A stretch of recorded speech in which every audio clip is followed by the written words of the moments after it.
what you have. Look, here's the thing.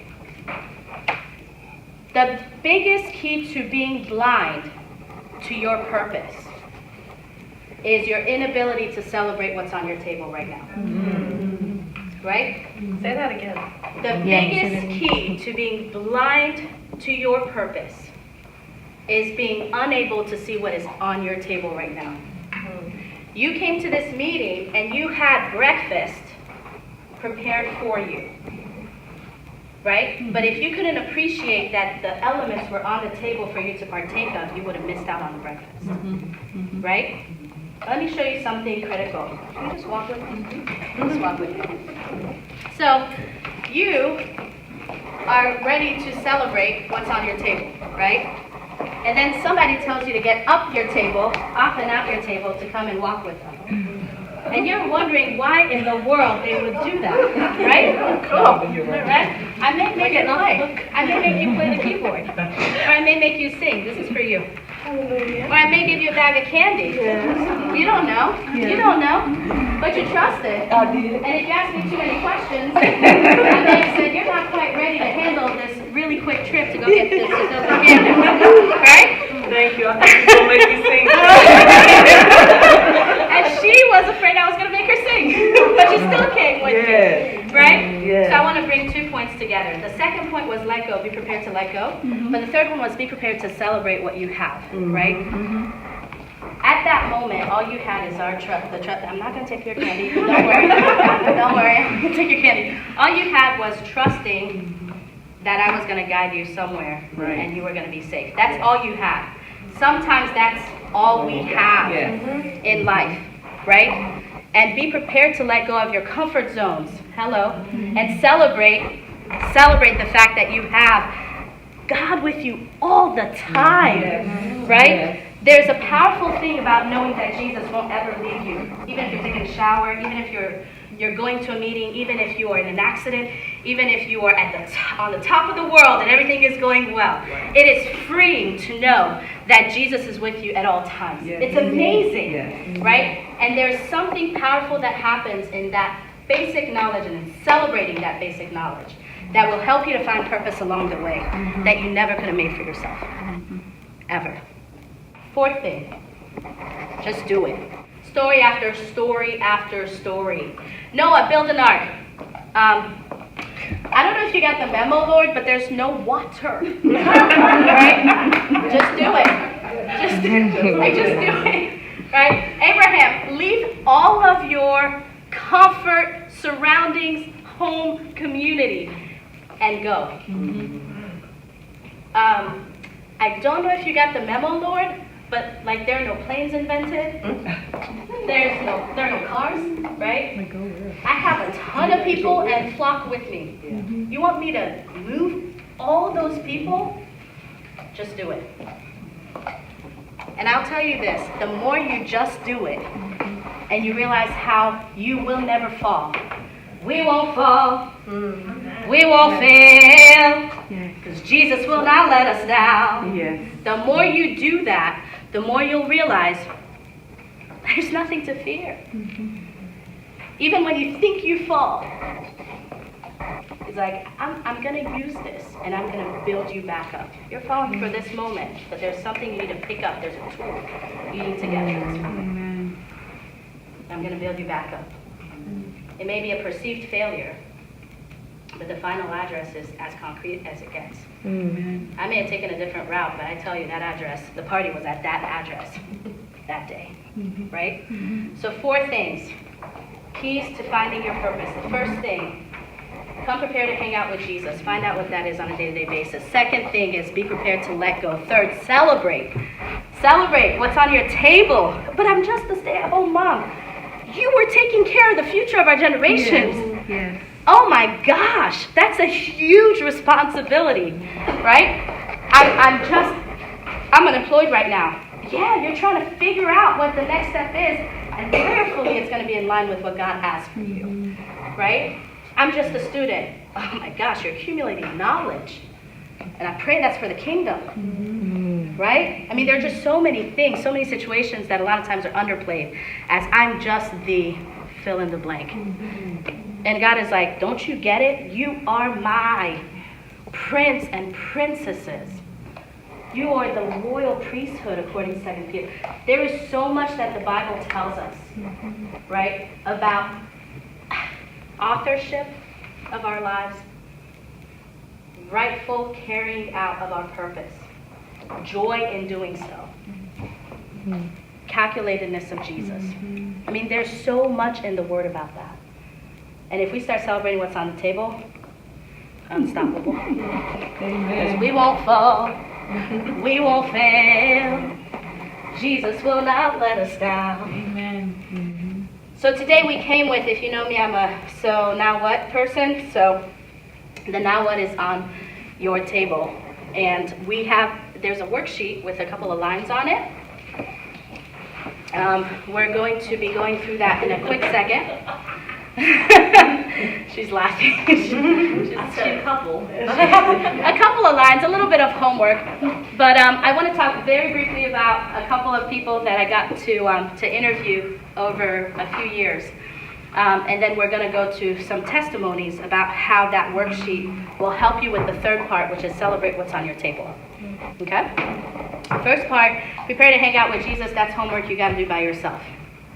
The second part, prepare to let go. I'm sorry, I'm not going to be there 24/7. You want to be there 24/7? No, we don't want to be there 24/7 for you in that way. So that's you and Jesus. But when it comes to celebrating, this tool is going to help you out, right? How do I start to celebrate what Jesus has done for me? So, just do it. There is a situation where God led me to start an online radio show. Some of you who are technology type of podcast, I call it online radio show because internationally it's kind of hard to communicate podcasts. Okay, so I was like, Lord, how, what, when, where? And I heard just do it. I meet a lady a couple weeks later.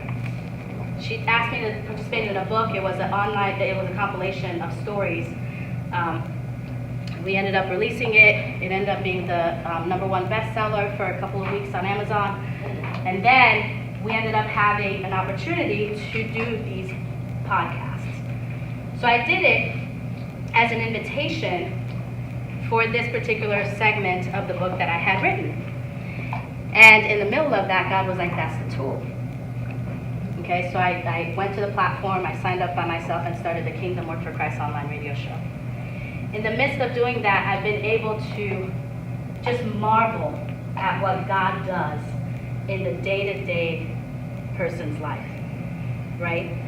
Leisha was actually one of the people on the show, and she was talking about transitions and how transitioning between a situation where she had a loving love of her life, right? A job and provision, and then going into a situation where everything was stripped away. How do you go through that, knowing that Jesus is still Lord with grace, right? It was a really powerful interview. Another interviewee was a man who's an attorney at DOD, and he was talking about what it means to be a representative for Christ in the Pentagon. You know, and they've started a Bible study at the Pentagon, and it was just so beautiful to see people, day-to-day people that we may be encountering or telling to go faster on the road, right? Day-to-day people literally be active for the gospel exactly where they are. Another person was the guy who started David's Tent. If you're familiar with that ministry, it's a 24/7 worship ministry, Jason Hershey. And when he tells his story, it was amazing to hear it coming from him. Talk about just do it. God was like, go, just start. Lord, you want me to place this in front of the White House? Are you kidding me? Who's going to give me permission for that? Their very first opening was right at the Rotunda. You want to talk about God moving and shaking things. It was amazing, right? Regular you and me out there doing the impossible because our God can do everything. Amen? And then the last one of my favorites, was a 13-year-old kid in middle school. And he was talking about what does that mean to serve God right there in middle school, right? So my point is, you don't have to have the world or much or that organized ministry or that degree in order to serve Jesus. You don't. You're wasting your time if he's telling you to do something and you're saying no. You're wasting your time. Just do it. Amen? Amen. So, I'll turn over the floor now to Christina. Emma asked me to share a personal testimony about purpose, and so I've been praying all week about what is that going to be for this morning, because it could, there's lots of stories I could share with you. I'm a teacher, I'm a mom, I'm a musician, and God has called me to be all of those things. And then as we were reading the other day, John, verse 6, which somebody spoke to this morning about the test, right? He said this to test him, for he himself knew what he would do. And that sort of answered the question for me today for what story I should share with you. And the whole story is not mine, so I'll share my portion of it because part of the story isn't really mine to share. But my husband and I, a few years ago, invited a young lady who I taught. So there's the connection. She was my student. She had graduated. She was in a bad home situation. And we invited her to live in our home with our family and become a part of our family. And we had prayed about that, and we felt really called to do that. And things were fine and good, and plans were in motion. And then all of a sudden, that wasn't the plan. It was like, okay, well now what do we do with this? Because we care for this young lady, right? She's been a part of our lives for a couple of years, and we had prepared our children, who are 13 and 11 now, to open their home also, right? To who is a big sister now, right? This young lady. And so my husband Michael and I talked about it, and we're like, well, we don't know that we can do that again. We made these arrangements. We prepared our family to do what we thought God was calling us to do, and then all of a sudden, it fell to pieces. I'm sure you've had things like that happen in your life, right? I'm sure this is what's supposed to happen, and then all of a sudden it doesn't happen. And so it was sort of left like that for a while. And then all of a sudden we were on vacation a few months later, sitting around the campfire, and my husband and I looked at each other and just went, we have to offer this again. And that only came from God. So she's lived with us for 2 years, and she's a part of our family. And my kids have a big sister now, and that was all God's leading. And as Emma talked through all of the steps of everything she went through today, I was like, oh, well, there was that, right? And there was that, and it's just recognizing, being open to recognize what God's telling you your purpose is that's right in front of you in that moment. So that's my story to share with you today. So listen to God. Be willing to change your mind when he says change your mind. Yeah, absolutely. Yeah. And patience. I love that story because, patience to know that he's got it.